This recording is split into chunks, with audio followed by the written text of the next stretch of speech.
Hello, good morning. My name is Joseph Atta, and you are welcome to my platform or my page, Mining for the Truth. I attend Church of Christ, and I'm here to share the word and then the truth with you. Yesterday was fantastic. I gave a sermon on Remember Now Thy Creator, Ecclesiastes 12, verse 1. I thank you, all those who have watched. I'm so happy for what you have done, for making the time to share the word of God with me. I'm continuing with the sermon. It's 10:22. I'm late. Forgive me. But actually, it is between 10 and then 1 p.m. But I'm supposed to start from 10 a.m. prompt, at least. So in case I'm late, it is still within the range of the same stipulated time. I welcome you, all my viewers, Australia, Ghana, USA, Dubai. You have been doing wonderfully well. And I hope you have been enjoying what you have been sharing here. I'm still welcoming your comments, your views. Even if I make a mistake somewhere, please, you can correct me. We are all learning. Actually, I see this to be an opportunity to learn with everybody, anybody, any church that you attend, whether you are a Christian or not. You still have the right to bring out your views, and then we will all study. All right, so today I have my Bibles already. The New Testament, the Old and New, brought to me by Mr. Michel from USA. And you can see that I've been using the Bible well. So see how the cover has turned into. Mining for the truth refers to the process of digging to discover the undiluted doctrines of Christ. I will always define it, and purpose already I've stated. To share the word, John 1 verse 1, Genesis 1 verse 1. And to share the truth, John 17:17, John 8:32, John 14 verse 6. So these are the purposes of the page. Undiluted doctrines of Christ. Now welcome to today's topic, searching for the godly partner. Searching for the godly partner. In Genesis 24 verse 2 and 4, we are going to look at Isaac and Rebekah. Isaac and Rebekah, searching for the godly partner. Godly partner, not partner. And this one you are even searching for. I was once told or advised by an elderly man that we search for woman. Yes, we search for woman. So normally, if you are due for marriage, you must search for. Men suffer to search for women than women searching for men. For women, they are always approached. I would say that they get more approaches than men. So as a man, you must learn how to search for. You must search for a woman. That's why I said searching for the godly partner. So let's read something on Genesis 24, verse 2 and 4. And then later I will start my sermon. Today is sermon. In case you want to term it as teachings, I don't have any problem. But I see it to be a sermon. So advice. Yeah, Genesis 24, verse 2 to 4. And Abraham said to his servant, the oldest of his household, who had charge of all that he had, put your hand under my thigh, verse 3, that I may make you swear by the Lord, the God of heaven and God of earth, that you will not take a wife for my son from the daughters of the Canaanites, among whom I dwell, verse 4, but will go to my country and to my kindred, and take a wife for my son Isaac. So these are the words of Abraham to his senior servant. Now, why are you even saying that it is important to search for? Now, let's start with the introduction, and then I think you understand. Now, the quality of our relationships matters in faith work. Please note this faith walk because I'm going to deliberate on it at the last minute. Parents no longer select spouses for their children, but all parents, if they are Christians, want their children to walk faithfully with God in a marriage where both partners honor Christ. I repeat, parents no longer select spouses for their children, but all parents, if they are Christians, want their children to walk faithfully with God in a marriage where both partners honor Christ. So, the Christian parents will specifically want their ward or their wards marry the Christian partners. So here we're saying that no one is going to force you. In fact, there's no rule, there's no regulation, there's no book, no Bible quotation specifying that you must even marry only a Christian, or parents should choose for their wife. But there are caveats. Okay, so someone would debate. Of course, there are wonderful stories of Christians who led unbelieving spouses to Christ. So someone would debate that. For me, I know a man who went out to marry an unbeliever and brought her to the church. Or I know of a Christian sister who went out to marry an unbelieving husband and brought him to the church. Excellent. However, these are not good templates to emulate. These are not good patterns that if we are now going to marry, should also fall within. No. The Bible never condemns marrying an unbeliever, as I said earlier. But God has always wanted his own to separate from the ungodly wife. Ezra. Let's go to Ezra.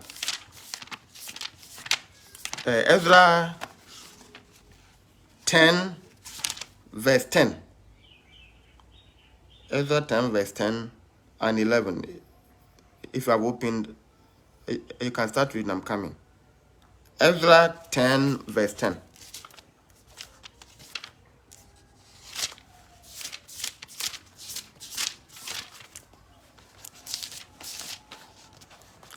Okay. 10 verse 10 to 11. And Ezra, the priest stood up. Please, I start again. And Ezra, the priest, stood up and said to them, "You have broken faith and married foreign women, and so increased the guilt of Israel." Verse 11. "Now then, make confession to the Lord, the God of your fathers, and do this, and do his will. Separate yourselves from the peoples of the land and from the foreign wives." I'm saying that these are the marrying an unbeliever. It's not a good template to emulate, because God has always wanted his own to separate from the ungodly wife. Ezra 10 verse 10 to 11. This is because faith is tested in homes where the blessing of a common commitment to Christ is lacking. When there is a problem, intense problem, for example, barrenness, where one has gone to cheat, where one has started to cheat, where one has begun to disrespect, where there's no money in the home, where couples will have to pray. They have married for 10 years, no sign of even a miscarriage. This is where your faith will be tested. And when one is a believer, one is unbeliever, it's when you will know. We are just doing the introduction, so I will deliberate more on what I'm saying. I prefer to link my introduction to my conclusion, or the last part, to help even those who join late to understand the concept. So he's saying that this is because faith is tested in homes where the blessing of a common commitment to Christ is lacking. A close walk with the Lord is nurtured when marriage partners walk with Christ together. Betrothed. When we say betrothed, we mean engagement, where both have been made known to the parent prior to marriage. Betrothed, before marriage, is supported by the Bible. Here, I didn't say courtship and dating, where you go out unnecessary. I said betrothed.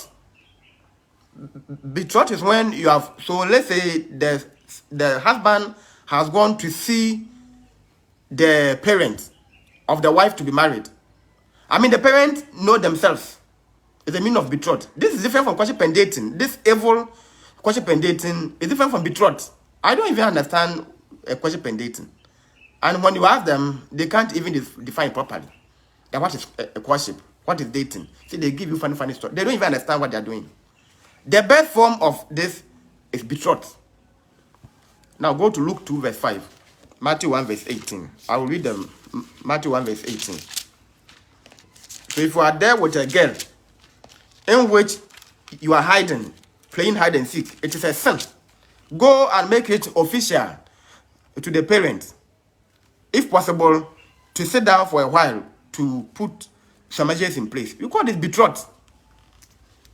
And even in this, the girl has not come to your house to be cooking for you. Matthew 1 verse 18. Now the birth of Jesus Christ was as follows. When his mother Mary was betrothed, or you can say betrothed to Joseph, before they came together, she was found with the child by the Holy Spirit. So Joseph and Mary here were betrothed to each other. Bible supports it, or Bible has supported, and Bible still supports it. Now let's go to Luke 2 verse 5. Luke 2 verse 5.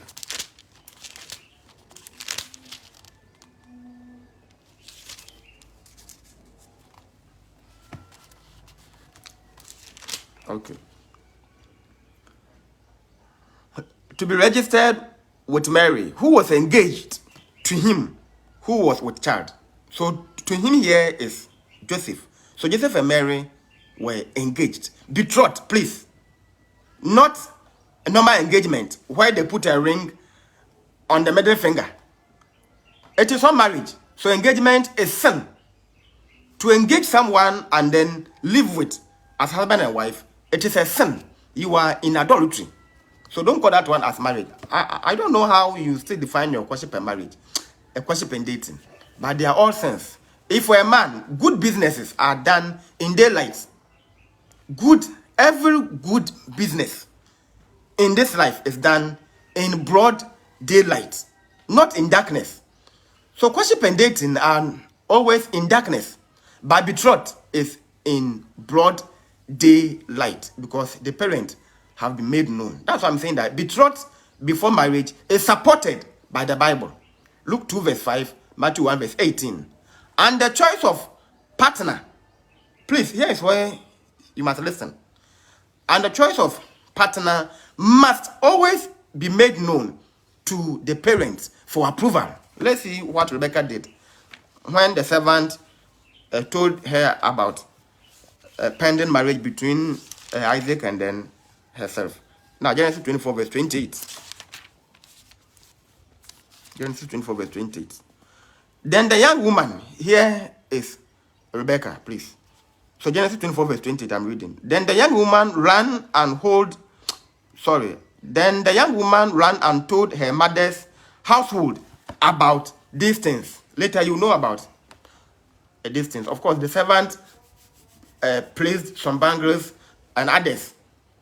She went and told the parents, the whole household, the entire household.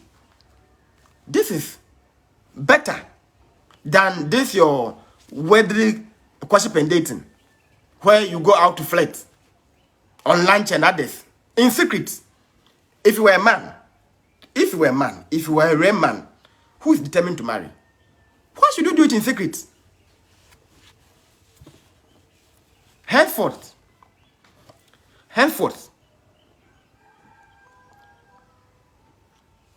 even during the betrothed stage, even during the betrothed stage, Joseph and Mary, Isaac and Rebekah did not have any marital activities such as washing, cooking, and sexing prior for effective marriage. Yes.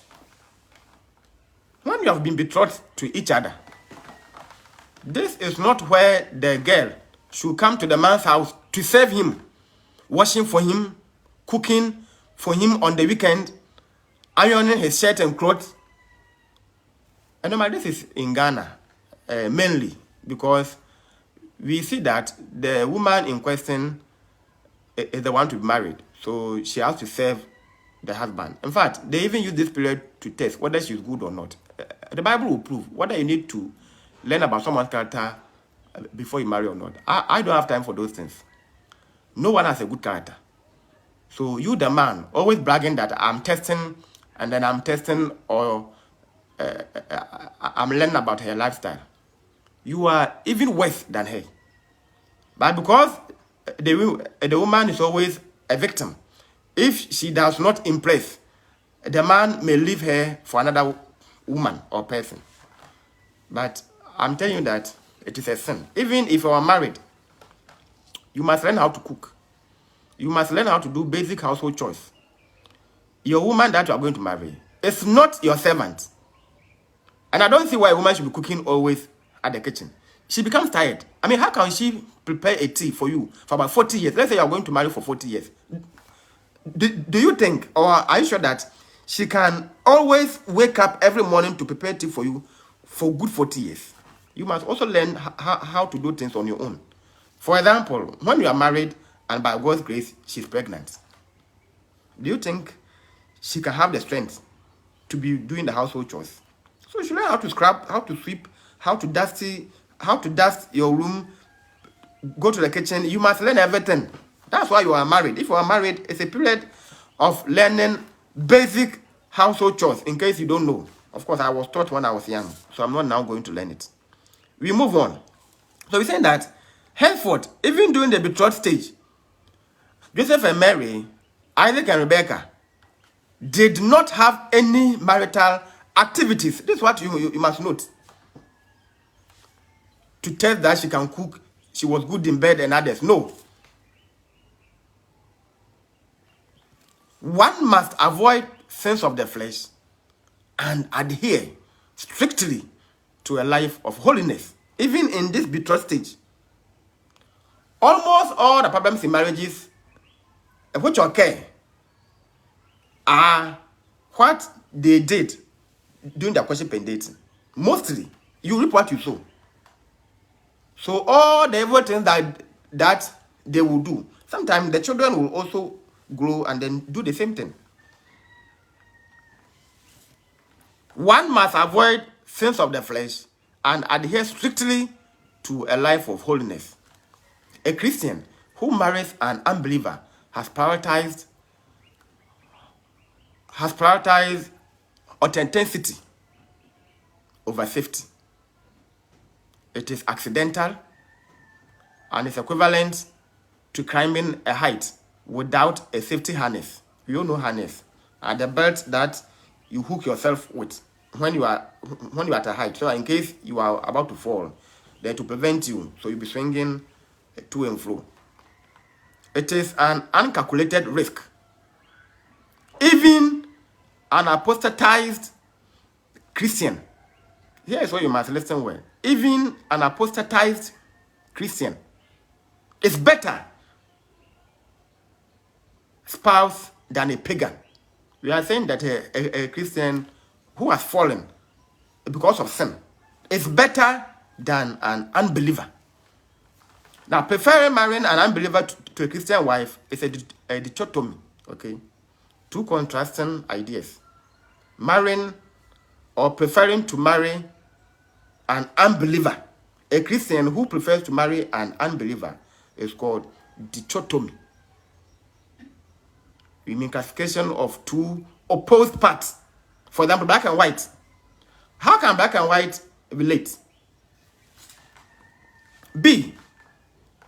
Now, if you read Genesis 24, verse 24 to 29, Abraham's walk with God included trust that God would provide a wife for his son from among his relatives. And God did by providing Rebekah, the sister of Laban, daughter of Bethuel, granddaughter of Nahor, Abraham's brother. If you go to Genesis 24, verse 24 and 29, you see all this in there. At least just about Rebekah. Now, point C. We are still on the introduction. Parents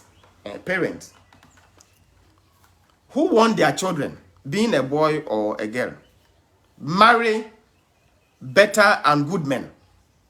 My question to you is that, have you trained them well and prayed to God on their behalf, or you are just being carnal? For example, my mom wants me to marry a good wife. Has she trained me well? Is my character good? Has she educated me? Has she prayed for God's mercy and intervention on me towards my marriage? Or she just kind of sitting there, hey, come here. You know that I didn't prosper in my marriage, so don't go and bring any man who is poor.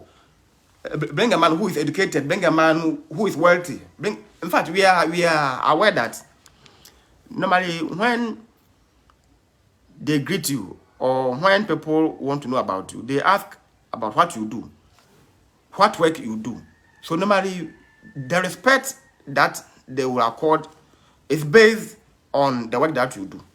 So let's say if I'm invited by the parent, normally sometimes they will ask you, what do you do for a living? So based on that is what they're going to base their respect on. All these are carnal. They are fleshy and they go nowhere. They are all wrong. Now, marrying, so the last introduction, point D, I can say point 4. Marrying a prostitute believer. Marrying a prostitute believer is better and best than marrying a virgin unbeliever. That's what you must take note. And all this is what is in my mind. I, Joseph Vata, will prefer to marry my Christian sister who is a prostitute than going to Satan to marry a virgin. I mean to say that a Christian who is not a virgin is better than an unbeliever who is a virgin. So it is not necessarily about going to marry a prostitute, but I mean, I'm trying to compare that God is better than Satan. So an unvirgin is equal to God and Christianity. Virgin is equal to Satan and in the world. Marrying a prostitute believer or marrying a prostitute Christian is better and best than marrying a virgin unbeliever. So end of the introduction. Now we go to the main studies, being the sermon. A. Why did Abraham pray for Isaac's wife? Why did he pray? Because God first. God first. Now Genesis 24 verse 3. Genesis 24 verse 3 and 7. Yes, let's prove. Genesis 24 verse 3 and 7. Very good. Verse 3. That I may ask you swear by the Lord, the God of heaven and God of earth, that you will not take a wife for my son from the daughters of the Canaanites, among whom I dwell. They were ungodly and pagan. They worshipped idols. So Abraham did not want Isaac to marry from them. Now, verse 7. The Lord, the God of heaven, who took me from my father's house and from the land of my kindred, and who spoke to me and swore to me, to your offspring, I will give this land. He will send his angel before you. Now pay attention. He will send his angel before you, and you shall take a wife for my son from there. He shall send. In fact, here is where, if you have a Bible, this is what you have to underline. He will send his angel before you. God first. He will send his angel before you. God first. This is the best reason why Abraham prayed to God. And this is what you must also know. God first. When you are due for marriage, normally a man pray first before the women. But even for a woman, you must also pray for your partner. A woman must pray for her partner. I mean, future partner to be married to.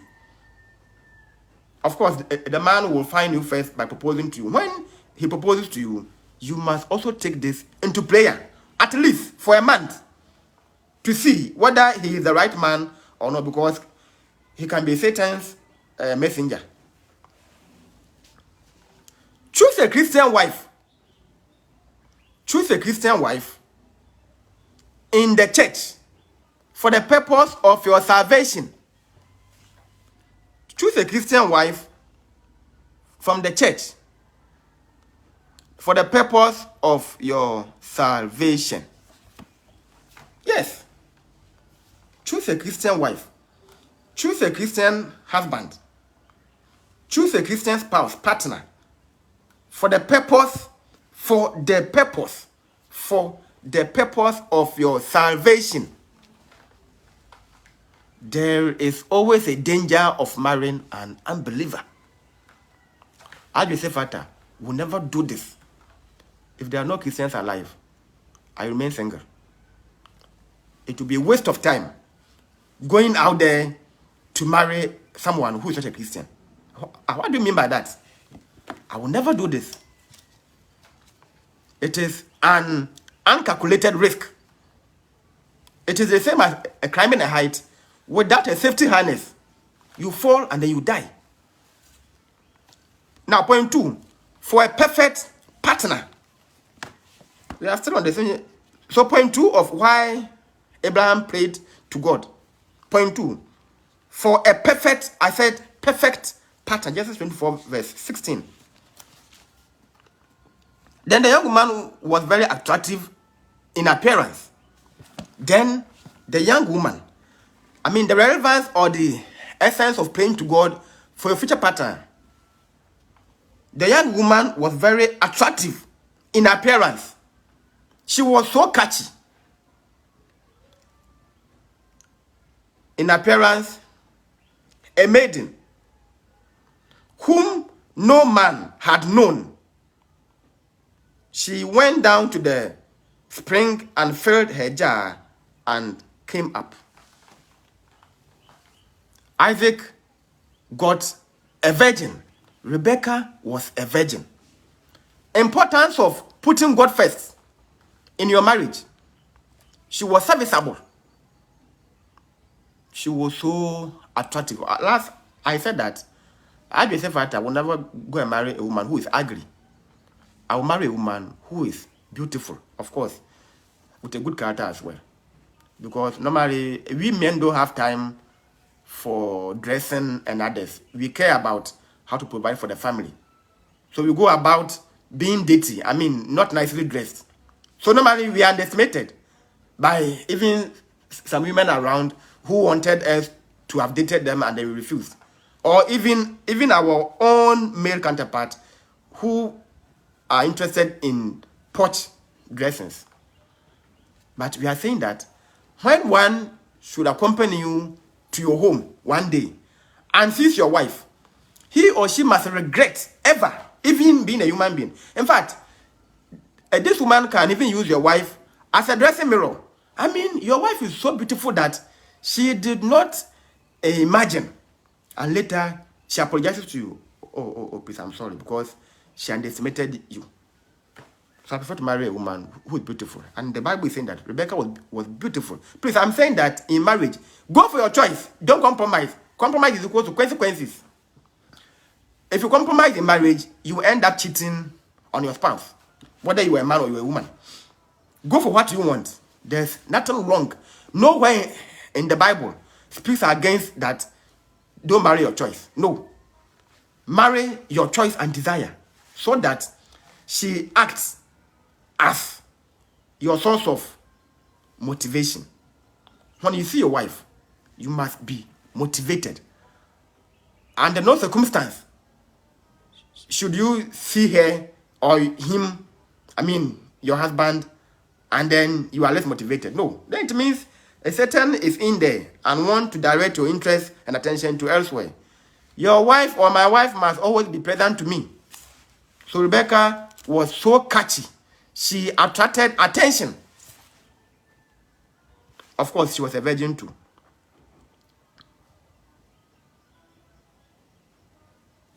Now, point 3.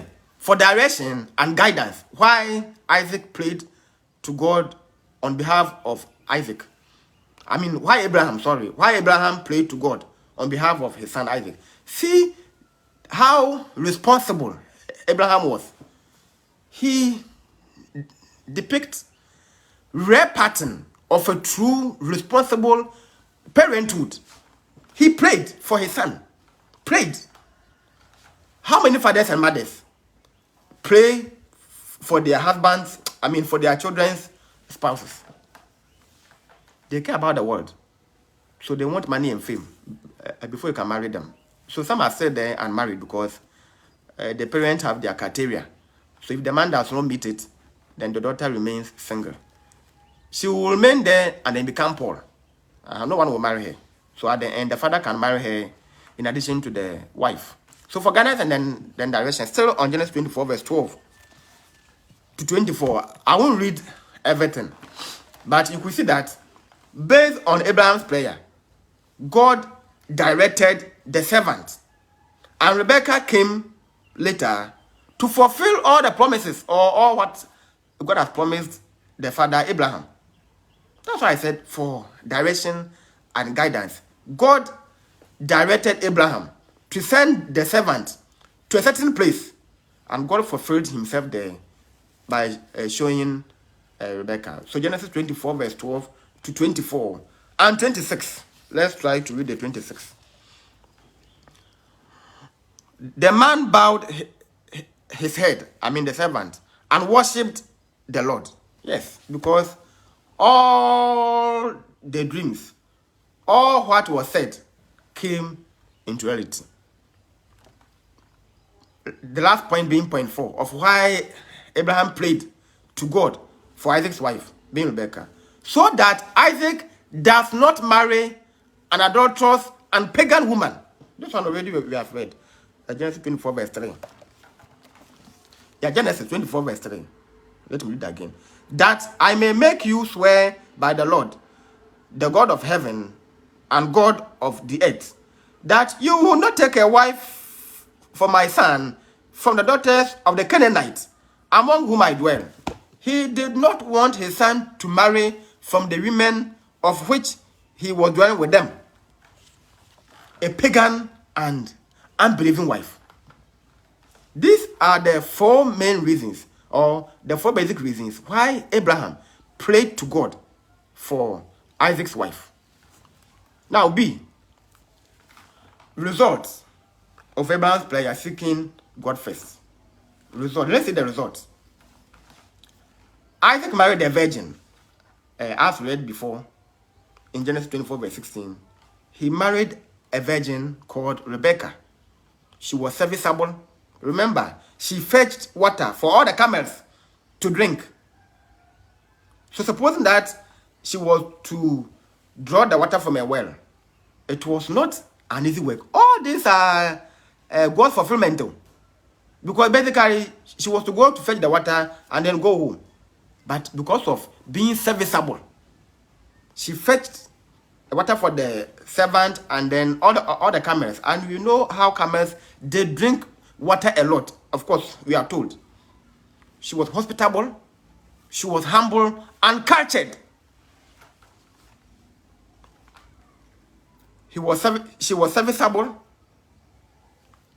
humble, hospitable, and cultured. She had proper and best home upbringing. Isaac did not waste his time studying any temperamental character, whether she's sanguine and I have never wasted my time to read about this, and I will not waste my time to read. It will waste my time that I should study the temperament of a woman that I'm going to marry. For what? Isaac did not waste his time to study any temperamental character and to test if she was a good cook. Yes, Isaac, nowhere in the Bible can prove that they spend some time to study themselves. No. And Rebekah was not invited to go and cook to be tested whether she's a good cook or not. Now, when you marry and your wife is not a good cook, that's why I'm saying that if you are also married, being the man, you must start learning how to cook. So myself, I was enculturated or domesticated by my parents when I was young, so young. So suppose that I've married my wife and she doesn't know how to cook, I will start to teach her what I know. Of course, we are married. So whether we cook to be sweet or not, we will eat it. That's all. True love covers shame. There's no need to disgrace her before the audience or public. And good cooking skills is not a guarantee for good marriage. If you're a girl and you know how to cook, it does not qualify you to be married. Even age does not qualify you to go into marriage. So parents, precisely Ghanaian parents, who are ignorantly teaching their word, forcing them to learn how to cook at their early stages so that they'll get good husband to marry them. You are mistaken. You are wasting their time. Leave them alone to study. Leave them alone to study their books and others. For example, you are forcing your ward to learn how to prepare fufu, always pounding fufu and then serving the father. I don't eat fufu. I don't eat fufu. And I don't like to eat on a table. Sorry. I can eat even on the floor. So if we see that you are wasting the time of the woman that I'm going to marry in future by forcing her to learn how to pound fufu by force every Sunday as a mandate or every evening, you are wasting her time because I don't eat fufu. But of course, I know how to pound. So even if she comes and she eats, I will be rather cooking for her. So why are you wasting her time? And as I'm saying, I can eat anywhere, everywhere. Of course, I'm a villager. I come from the village. So I prefer to live a very simple life.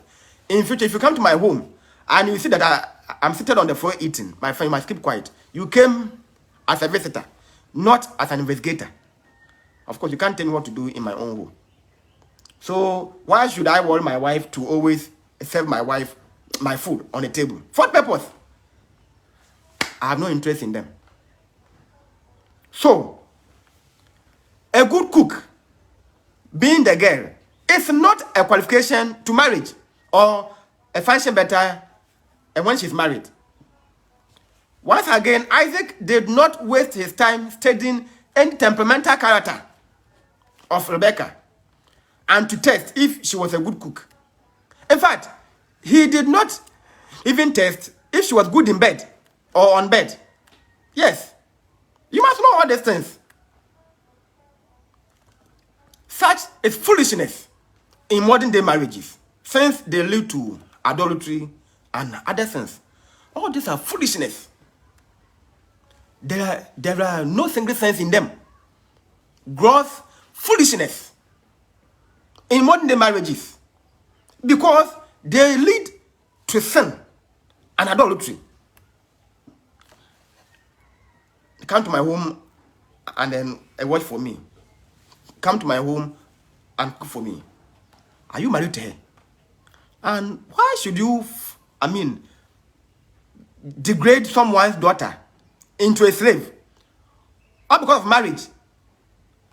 God gave you that wealth of which you are bragging with.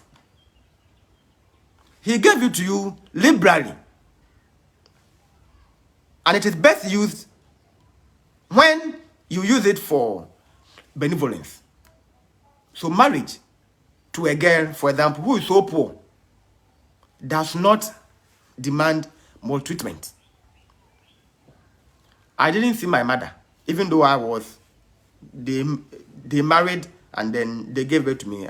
I didn't see their beginning, but my mom didn't tell me any story that she was going to my father's house to be cooking for him, but rather she said that she was betrothed at a very young age, and it took some years because she was young. The parents had to educate her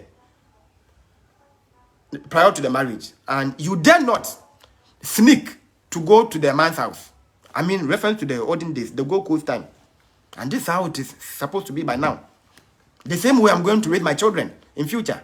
It is not even my children, even those girls that I take care of. Of course, I have some girls, and I would say girls. And in no circumstance will I allow my mentee girl to start dating now. No, you are young. You must focus on your education. Education, career, work. Before marriage, these were the work of Samson. Last time I chose to omit it. If you listen to me, education, career, work. Because if you go to school and then down with your service, you're now going to plan to seek employment. So you'll be working. Before you marry, a woman or any girl who does not work should not be married. There's no way Ajisafata will marry you. At least start selling, let's say, beans and then plantain. At least you are working, so that in case I am in need, that I can. Because once you are married, I can't go out to borrow. It is a shame. If I want to borrow, I should be borrowing from my wife, and my wife should be borrowing from me myself. So any girl who does not work, to me, is disqualified to be married. So you, the parent in the house, forcing your son, your daughter to go into marriage. She doesn't work. At least some didn't even go to school, but they were not able to even send her to apprenticeship. She does nothing. She is gross irresponsible because she doesn't work. She doesn't pay any bills in the house. And if you go and marry a person like that, it is marrying a trouble. You have gone to marry your own trouble. She knows nothing in life, no experience. But someone who has been to school, done the national service, wrote several applications, and then turned down, and finally working, so experienced. Or a girl who has undergone apprenticeship training for 3 or 4 years. At least the person will be taught humbleness and humility, how to serve your master or your madam. And then when she's done with the graduation, she starts to do work and pay, and now she settles on her own. A woman who does not work is disqualified or does not qualify to marry or to be married. There's no way I'm going to allow my son or even my daughter to marry being unemployed. No, I will not. You don't qualify to marry, because right from marriage there can be pregnancy, and you're going to worry the man. Right from marriage there could be pregnancy immediately. Sometimes it will even be twins, or you can give birth to impaired child, a child with some kind of a disability.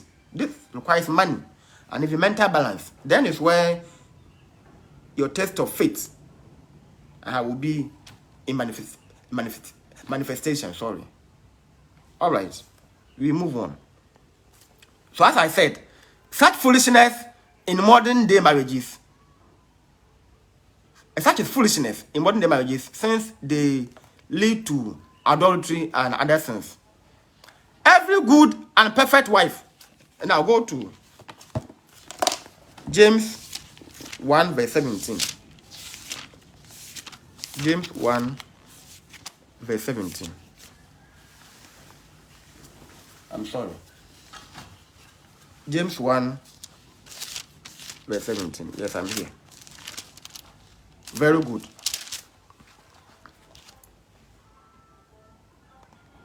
Every good gift and every perfect gift is from above and comes down from the Father of lights, with whom there is no variation nor shadow of turning. James 1 verse 17. Every good gift and every perfect gift, good gift and perfect gift, is from above, heaven, and comes down from the Father of light, God, with whom there is no variation nor shadow of turning. So here, I paraphrase by saying, every good and perfect wife comes from God without revolution and transmutation. No revolution, no transmutation. Every good and perfect wife comes from God without revolution and transmutation. So what do you mean by you are going to study the temperament? What do you mean by that? What do you mean by that? It means you are using your own mind. And who are you to question God? Isaac did not question God. So this is what you must note. And the fact that the woman is coming from God does not mean there will not be errors. Why should I waste my time to study the character of a woman that I want to marry? I mean, for what purpose? God has given her to me. I'm a servant. So yes, I'm answer. Period. That's all. No questioning. No questioning. And if she does something wrong, you consult. You will see what Isaac did when there was a problem in their marriage.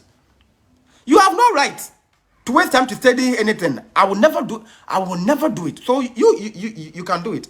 I will not do it because I think that I'll be challenging God. And I'll be underestimating God. You pray to God. Okay, good. Now, when you pray to God for money, and then you get the money, why do you accept it? Man is questioning. Yes. So when you pray to God, and He gives you a wife, you keep quiet as a servant, and then you married her. Go to Garden of Eden. Adam did not pray for Eve. God saw that Adam was, the word is alone. He was miserable. So God made her a woman to complete her, so comfort her. And He said, bone of my bone, flesh of my flesh. Did you see anywhere in the Bible, in the garden, that Adam learned and... No. He accepted gradually, without any question, without revolution and transmutation. When she does something wrong, you consult God and not your uncles and the other, because your uncles did not give her to you. All these are wrong. Why should I call my in-law to compare that my wife is this and that? My in-law did not give her to me to marry. God gave her to me. I have no time to make any phone call. In fact, in case you are sitting somewhere, I will never do it. At times they will even call you. Oh, has my daughter been misbehaving? I will say no. You didn't give her to me. And marriage is between man, woman, and God only. That's all.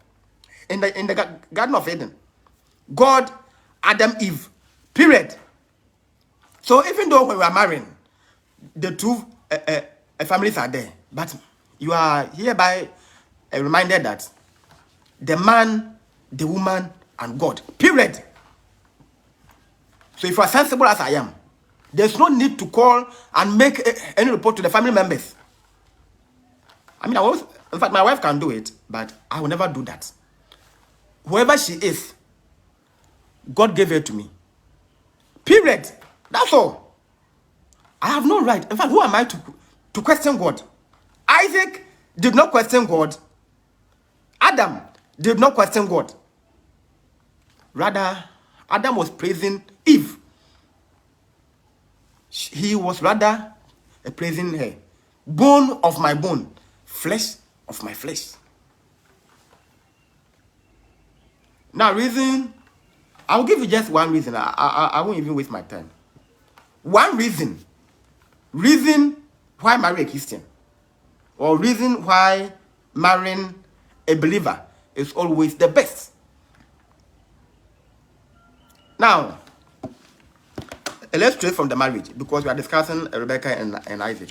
So there's no way I will even go afar. Now Genesis 25. Genesis 25, verse 21. Okay, I read. And Isaac go to Genesis 25,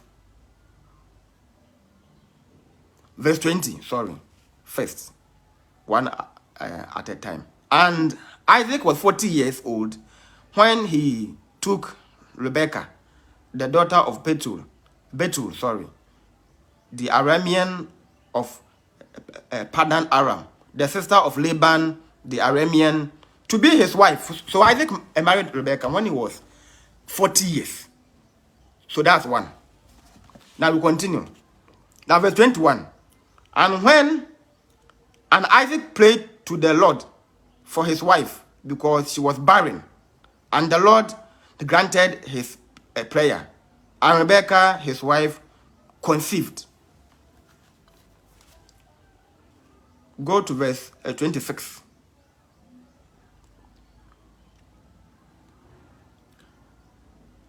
Okay, so verse 25 verse 26. Afterward, his brother came out with his hand, holding Esau's heel.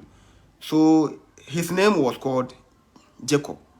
Isaac was 60 years old when she bore them. Yes. Reasons why you must marry a Christian or a believer is that there will be test of faith. Test of time. So, in the beginning, we said that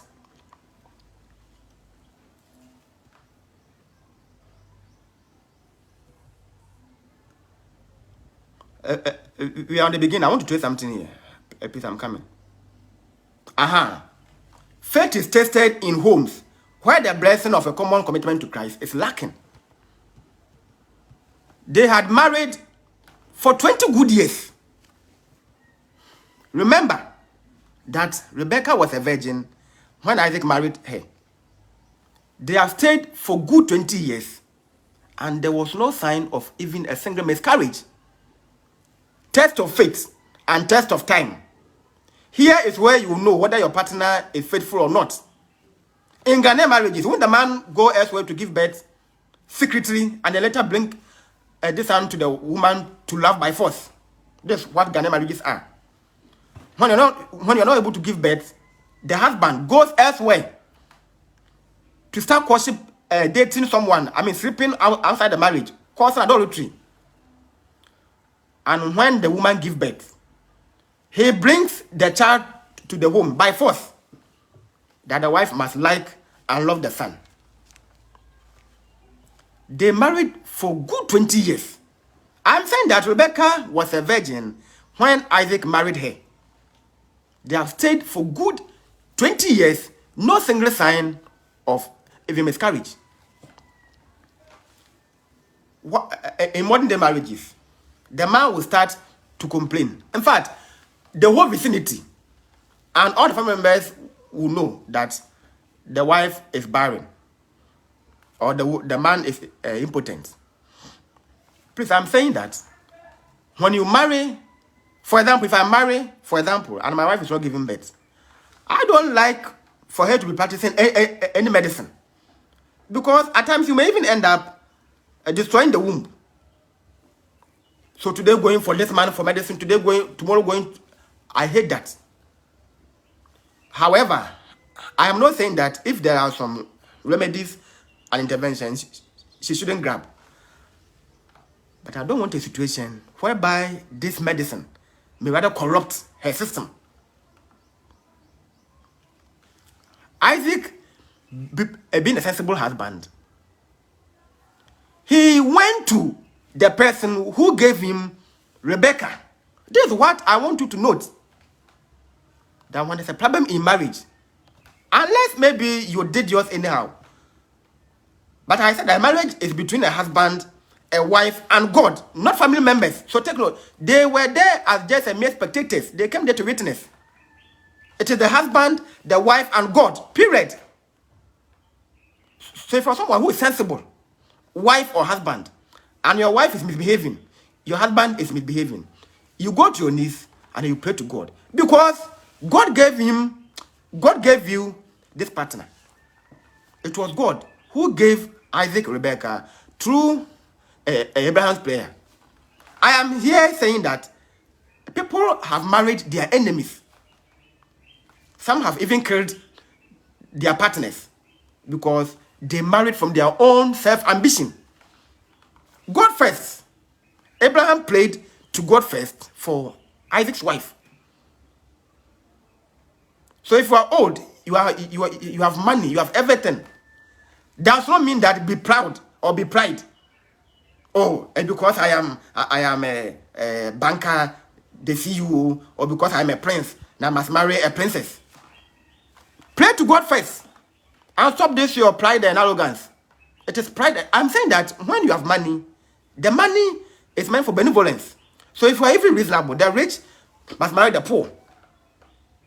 Because God gave you the money to go and then better the spouse's poor home, not rich to rich. It is pride and arrogance. That's why the poor will always remain poor. We don't see a situation whereby the literate will marry the illiterate. Of course, there are some few reasons. I mean, someone who is illiterate, unless if the person is a fast learner and you can teach her or him, but some will not want to learn. That one is a burden. I mean, considering your academic background, and then he or she doesn't know anything. I mean, at times it is boring. But then we're saying that it is not always rich to rich, poor to poor, and there could be some balance here. Isaac prayed to God. So the Bible is saying that let's read Genesis 25, verse 20 or 21. So just 25 verse 21. And Isaac prayed to the Lord for his wife because she was barren. Wow! What a responsible man. Why is it that you see, Isaac did not even blame his father Abraham. Isaac did not blame Rebekah. Isaac did not blame his mother Sarah. Isaac did not blame his in-laws. He prayed to God on behalf of Rebekah. Now, because they are couples and the two might be one. So even though he prayed for Rebekah, but he also prayed for himself. Because if I pray for myself, I've prayed for my family. So the Bible is saying that he prayed on behalf of Rebekah, but in contrast, he also prayed for himself. I mean, can you imagine this sense? He was so sensible. He didn't betray the wife. So if you're a man somewhere who had gone to give birth, that means you have shown the whole world that your wife is barren. If you're a woman who has gone to commit adultery to give birth, then you have shown the whole world that your husband is impotent. This will cause, mental illness. And some will even commit suicide. Maybe you were all covering up, but you have made the world known. You see? True love is not selfish. True love is not selfish. When you marry, problems are there to exist. Of course, even between the marriage of Adam and Eve, there was a trouble. There's no marriage without a trouble. So this is what you must know. That's why I said happiness does not exist in marriage. Why? Because of the troubles will come. There's no money, no prepaid, there's no light, there's no food, there's no gas, a whole lot. And here is where your faith will be tested. That's why it is reasonable to marry a believer, someone who attends your church. There's no way I will marry an unbeliever. Initially, I said that a prostitute believer is better than a virgin unbeliever. So marrying a prostitute believer or Christian is better than marrying a virgin unbeliever. There's no way I'll do it. And those of you who will always want to marry virgins. Now, marrying a virgin is not a guarantee for prosperous marriage. Here we have seen that Rebekah was virgin, but when they married, it took them 20 years before she gave birth. And Jesus Christ came to dine and moved with sinners. Of course, he called them to repentance. And wherever there's a price, then there's a stress. So don't think that God should give you all what you want all the time. It is not true. So, if God should assign you to go and marry a prostitute, it does not matter. God wants you to save her from bondage. That's why I said that if you go to James 1 verse 17, I said that every good and perfect wife comes from God without a revolution and transmutation. Every good and perfect wife comes from God without revolution and transmutation. How dare you question God? Who are you? Now that you are going to study the character. For what purpose? That she can't cook. And so what? And so what? Your wife to be married cannot cook. And so what? God gave her to you. So you must keep quiet and start to train her. To train her. For example, as I said earlier, I will start with her in the kitchen. The least I know. Now, for example, I've seen that a woman cooks a kenke or rice somewhere and I see it to be delicious. Then I send her to the woman for about 1 week or 2 weeks training. Please, madam, she's my wife. Don't let your workers know that she's here to learn. Assume that she's here as a worker. But the purpose is that, please, teach her to know how you cook your rice and I will pay you. So, you continue this day by day, month by month, week by week. You give her 6 months.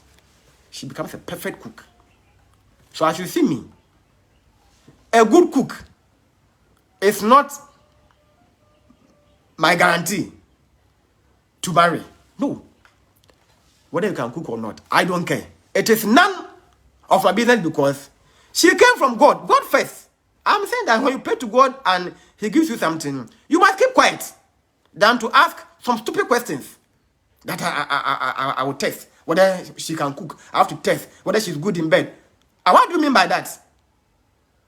Where in the Bible did you see Adam testing Eve? Where did you see in the Bible Isaac testing Rebekah? These are Christian examples of marriage. So here we say that Isaac covered up. He shielded Rebekah from shame. True love seeks no harm, no shame. He did not accuse Rebekah. He did not accuse his father, his mother, his in-laws. He didn't accuse anybody. But rather, he went to the man who gave him the wife. This is what I want you to know and then notify in your sense. That when there's a problem in marriage, you kneel and you pray to God. Even if your partner is misbehaving, has developed insulting you, intimidating you and others, you pray to God. And as you see me, I have no time to ask my wife to be married about her past life. For what purpose? That you go and sit somewhere, maybe buy some drinks, and then she starts to narrate her past stories. I did this, I slept with this man. I have no business in them. For what? Rather, you are trying to remind her of her past life, which can regenerate some psychological, mental health problems. They are past and gone. God is wiser than you are. Yet, he gave her to you as your wife. Why should you question what she did in the past life? None is perfect in this life. No one is perfect. So my fellow boys, stop this foolishness. And then later, you see, why do they ask to me? So that in future, they can use it to intimidate you. That's all. If not, why not? You are asking to know so that in future, you can use it to intimidate or to prove that you were righteous. None is perfect in this life. No one is perfect in this life. No one is perfect in this life. We are all sinners before God. Everyone is a sinner and unrighteous before God. So I don't have any time. Because in the Bible, I didn't see Isaac asking Rebekah about her character, if she can cook. No. So also Adam. These are my perfect references in the Bible when I'm considering marriage. No one is perfect. So you, the man, men are always proud because he's a man. So he has to set the woman. You and then the woman. This reminds me of my father when he was alive. May God have mercy upon his soul. He said, Ato, then I said that. Mostly, men are fond of, studying the woman to be married. Precisely if she has a good character and others. Then, he told me that if women are also to study men's character, then no one will marry. And for all you know, women know men than men knowing women. She becomes the mother of the house. She manages everything. Some men don't even know how to wash their boxes and their singlets. And all this will be collected by the woman in secrecy. No woman will come live anywhere that my husband didn't know how to wash it. No. She feels shy. So if she's covering up for you, why can't you cover it up for her? Than to expose it to the public that my wife was then a prostitute, this and that. Unless the woman doesn't do anything. Yes. This reminds me that she was then this and that. I don't need your past stories for anything. I don't need them. Whether you did abortion, I don't have time for it. You are now seen as a new creature, even in God or in the church. All your past sins are washed away. In case you fornicated or you go and then apologize to God, not me. I didn't create you. I have not created anyone. So if she has sinned previously by sleeping with men or anything like that, she sinned against her God, not me or I. So in my sense, she must rather apologize to God. And when God forgives, it's final. I don't need your past story for anything. I don't have time for it. I just hate to hear, because this will burden the woman, and she always feels sorry. She appears to be so small before you, because this will continuously be hunting her. Isaac did not do that, and I have Isaac as my perfect example in the Bible when I'm treating marriage. So you can go ahead and then study her character. I don't care. But I'm saying that in James 1 verse 17, every good and perfect wife comes from God without revolution and transmutation. This is what you must know. Without revolution and transmutation. Period. And with this, I don't need to check for anything again. All right, I think I have elaborated more on one best reason why a Christian must marry a Christian, not an unbeliever, or one reason why marrying a Christian is the best. Now we are on the conclusion. 1. When you go to 1 Kings 11 verse 4, it was pagan wives who turned Solomon's heart from God in his old age. 1 Kings 11 verse 4. I think you heard it when I was treating consequences of sin about King Solomon. Be careful how you walk, and then do not love the world. And then 2, if you go to Judges 14 verse 2 and 3, Judges 16 verse 4 to 30, it was evil wife, or it was a pagan wife, Delilah, who enticed and entrapped Samson into premature death. We are still emphasizing that marrying an unbeliever is an uncalculated risk. It is the same as climbing a height without a safety harness. Now, point 3, you can use what we call observational learning method for the determination. Now, how do I mean by this? I mean to say that when you pray for your wife or your husband to be married in future, the best thing that you can use to know whether she is from God or from Satan is observational learning method. You try to observe, and this is what you will see. Normally, you will see that when you prayed, you gave God. In fact, when you are praying to God, try to key in your request, please. At times, we pray raw. If you pray raw, God gives you raw wife. Now go to Genesis 24, verse 3. And let's see something here. I want to prove. Why is it that when you are praying, you must key in your request? That I may make you, I am on Genesis 24 verse 3. That I may make you swear by the Lord, the God of heaven and God of heaven.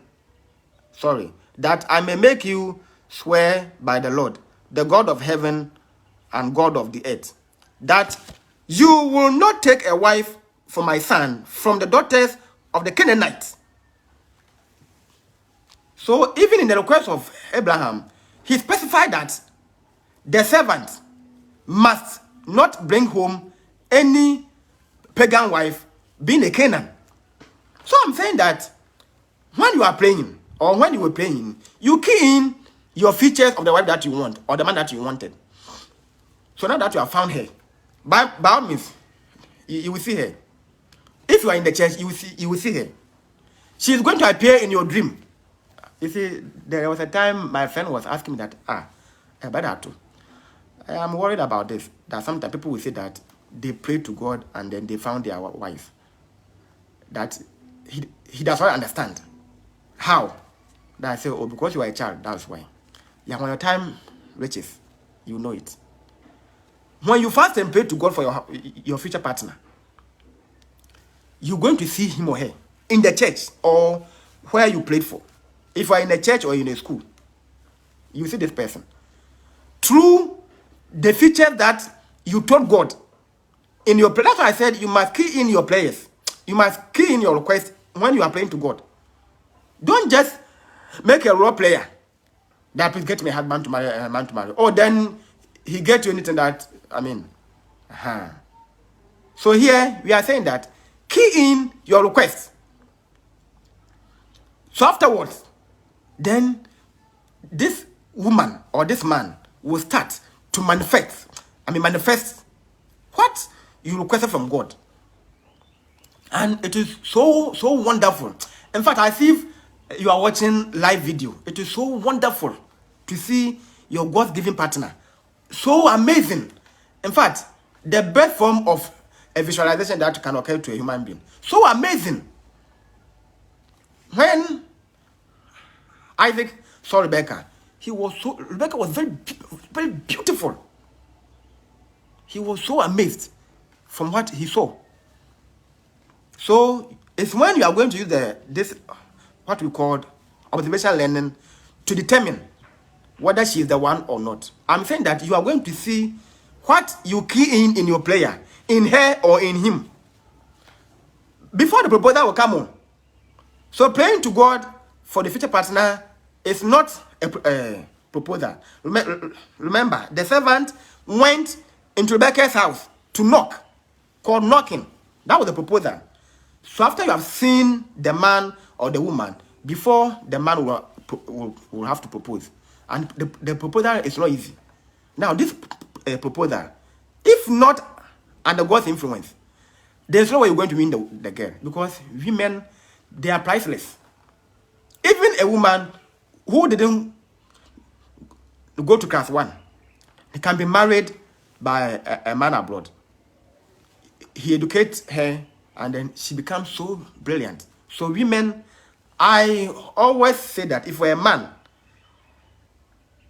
of which a woman has accepted your proposal, consider yourself lucky, because she had so many choices of men, people who are far beautiful, handsome, richer, and then more, how do I say, appealing, I would say attractive than you are. It takes God's intervention for her to consider your proposal and even stay with you until marriage.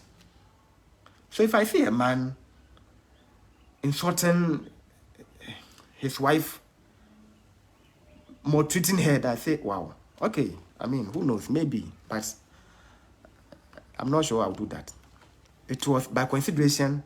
That's why she accepted your proposal, not about even your money, no.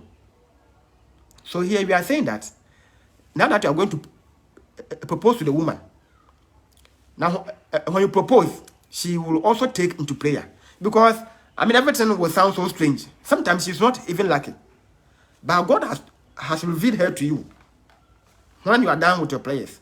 So you must make the appeal, and the appeal is not easy. Sometimes she may not even mind you. You must continuously pray. You pray and pray and pray and pray and pray until you win her. And when she has, in fact, initially, she's not going to accept. Or I'm going to think about it. It's what she will tell you. If she's sensible, she will also take into prayers. So I'm saying that you're going to see her through observational learning method. You're going to observe her to see whether she has the features of your request in your prayer. And I'm saying that God is going to give you the exact and even more than you anticipate. Yes. God first, oh, please. When you want to marry, pray to God first. Then choose from your own ambition. I am in Ghana, so I want to marry someone from Kenya, this and that. Because I'm having degree, I want to marry a man who is having masters. Pray to God first. Then choose from your own ambition.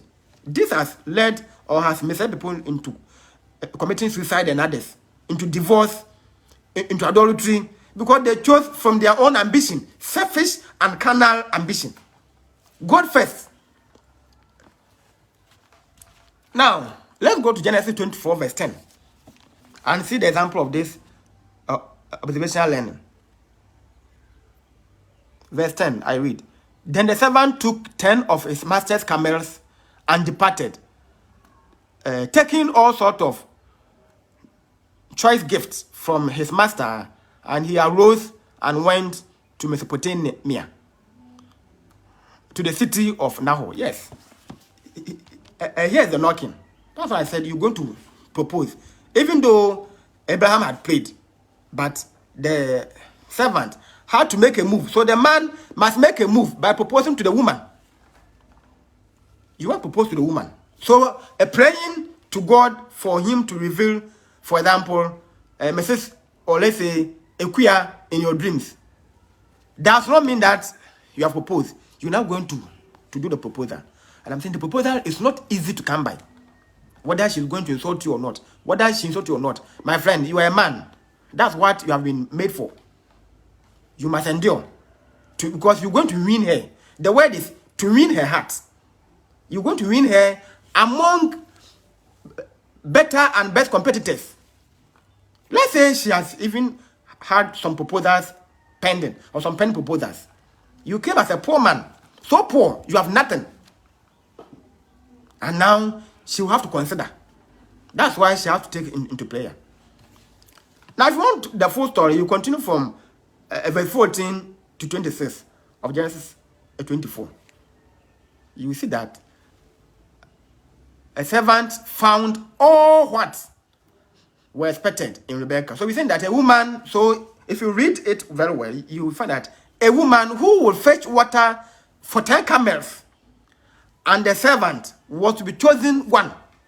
Yes, read Genesis 24, verse 10 to 27, or verse 14 to 27. You will see this. A woman, so there was a condition. This is the observational learning method. A woman who will fetch water for 10 camels, and the servant was to be the chosen one. This was what God told Abraham. And he also sent the servant. Observational learning method. And as I began earlier, the camel, they drink water a lot. And they were 10. And let's say that she fed the water from a well. You know a well? A whole dug. She had to withdraw the water for them to drink until they were all satisfied. Then the servant too had to drink. Then was when he placed the bangles on Rebekah's hand. Then she also went home and told the whole family that a man has put some bangles, so it signified marriage or proposal. Once again, we are saying that when you are old and you want to marry, please, God first. You must pray to God. And when he gives you the wife or the husband, you ask no stupid and foolish questions. That she doesn't know how to cook. She's not good on bed. And so what? You must teach her. There are movies in which you can watch. There are so many movies out there. I mean, in fact, you can read books. You can even go for counseling. I mean to tell you that when God gives you a gift, please, do not deny it, or you suffer all your life until you die. People who failed to pray to God for their wives, they will forever suffer until they die. They put God second and Satan first. God first. Once again, I repeat that marrying a prostitute, a Christian sister, is better and best than marrying a virgin unbeliever. So based on this, I will end my sermon on searching for the godly partner. Of course, I used Isaac and Rebekah, a perfect example of couples in the Bible, which must be imitated or should serve as a pattern to all young ones who are going to marry. Of course, we have seen that Abraham was a responsible parent, a parent who wanted the best for his son, and not a parent who is carnal. Go and bring a man who is rich. This, and that. No. He prayed to God first. And then he was directed to his own brother's house to marry Rebekah for Isaac. And their marriage was so perfect in the sense that they walked with God. Now we can all call Jacob as Israel, through whom we are all now here. God first, please. So may God bless you and thank you for your time. I will see you again on Friday. I have to prepare some teachings and sermons this week. So on Friday, 10 a.m., I'll come to you also on a sermon. Decency attracts favor. Bye-bye.